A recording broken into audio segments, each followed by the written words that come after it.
ఇప్పుడు no cost cough syrup తో 60 రూపాయల విలువ గల ఇన్హేలర్ పూర్తిగా ఉచితం. దెబ్బకి దగ్గు జలుబు మాయం. కామారెడ్డిలో బీసీ డిక్లరేషన్ విజయోత్సవ సభ సన్నాహక సమావేశం జరిగింది. ఈ నెల 15 జరిగే బీసీ డిక్లరేషన్ సభపై దిశానిర్దేశం చేశారు. కాంగ్రెస్ అగ్రనేతలు పాల్గొనే ఈ సభను విజయవంతం చేయాలని పిలుపునిచ్చారు. బీసీ రిజర్వేషన్లను బీజేపీ అడ్డుకుంటోందని ఆరోపించారు కాంగ్రెస్ నేతలు. బీసీలకు ఇచ్చిన మాటను కూడా ఈ ప్రభుత్వం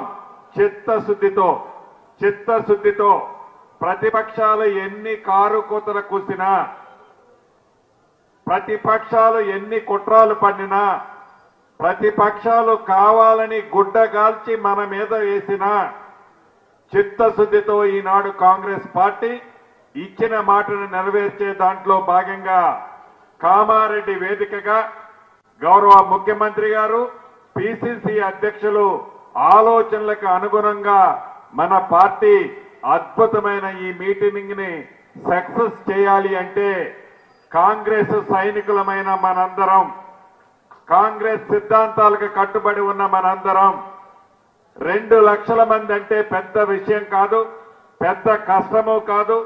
అధికారంలో ఈనాడు మనం ఉండి 2 లక్షల మందితో ఒక అద్భుతమైన కని విని ఎరగని మీటింగ్ ఏర్పాటు చేయటం మనందరం తలుచుకుంటే అది పెద్ద కష్టమైన విషయం కాదు. ఆ బీసీ డిక్లరేషన్ యొక్క మనం ఏ విధంగా చర్యలు తీసుకున్నాము, ఈరోజు కేంద్రం ఏ విధంగా దానికి మోకాలు అడ్డం పెడుతుందో అంశాలను చెప్పే ప్రయత్నం చేస్తూ మన చిత్తశుద్ధిని రేవంత్ రెడ్డి గారి యొక్క సంకల్పంతో ఏ విధంగా ఈ ప్రభుత్వం పోతా ఉందో పిసిసి అధ్యక్షుడిగా మహేష్ కుమార్ గౌడ్ గారు బాధ్యతలు చేపట్టి 1 సంవత్సర కాలం పూర్తవుతుంది. కాబట్టి రెండు కలిపి మనం బీసీల యొక్క డిక్లరేషన్ ప్రగతి, అదేవిధంగా మనకు మోకాలు అడ్డుతున్న ఈ బీసీ రిజర్వేషన్ కు అడ్డుపడతాయి. 42% రిజర్వేషన్ కల్పించాలన్నటువంటి బిల్లులను అసెంబ్లీలో ఆమోదింప చేసి మరి గవర్నర్ కు పంపిస్తే గవర్నర్ గారు కేంద్రానికి రాష్ట్రపతికి పంపడం జరిగింది. ఇప్పటి వరకు కూడా దాన్ని ఆమోదించకుండా మరి సైడే రాజకీయాలు బీజేపీ చేస్తా ఉంది.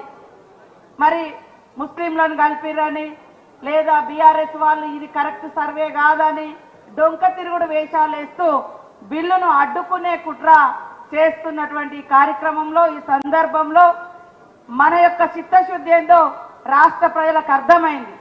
కనీసం కుల గణన జరుగుతుంటే కూడా బీసీ కుల గణనలో బీఆర్ఎస్ నాయకులు కొంతమంది, బీజేపీ నాయకులు కొంతమంది అసలు కుల గణనలే పాల్గొనలేదు. అది వాళ్ళ చిత్తశుద్ధి. మోడీ నొప్పించలేకపోతా ఉన్నారు, అమిత్ షా నొప్పించలేకపోతా ఉన్నారు. మళ్ళీ వల్ల కామారెడ్డి వేదిక నేను బండి సంజయ్ కేంద్రంలో మంత్రిలో ఉన్నావు, నీకు ఛాలెంజ్ చేస్తా ఉన్నా. నిజంగా బీసీ పౌరుషం నీకుంటే నువ్వు ఇక్కడ ఒప్పించుకుంటావా, కేంద్రంలో ఒప్పించుకుంటావా, మోడీకి ఒప్పించుకుంటావా, బతిలాడతావా, కాళ్ళు పట్టుకుంటావా? మేము చేసిన చట్టాలకి చట్టబద్ధ విధంగా ప్రయత్నం చెయ్యు. వారు చేస్తే 1 రోజులో చట్టబద్ధత వస్తుంది. వాళ్ళ ఆపుతుంది వాళ్ళే.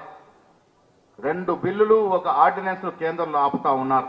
42% బీసీలకు రిజర్వేషన్ ఇవ్వడం అంతకన్నా ప్రమాణికం. కొద్ది రోజులు ఆగుదాం, మా బిడ్డలు ఆగుతారు ఎన్నికలకు పోకుండా, కానీ రిజర్వేషన్ ఇచ్చి తీరుకుందాం. పోయేదాకా చావేందో రేవేందో తెలుసుకుందామనే మాట మేము నచ్చ చెప్పుకొని ఇవాళ రిజర్వేషన్ వస్తేనే ఎన్నికలకు పోదామని నిర్ణయానికి వచ్చినాం.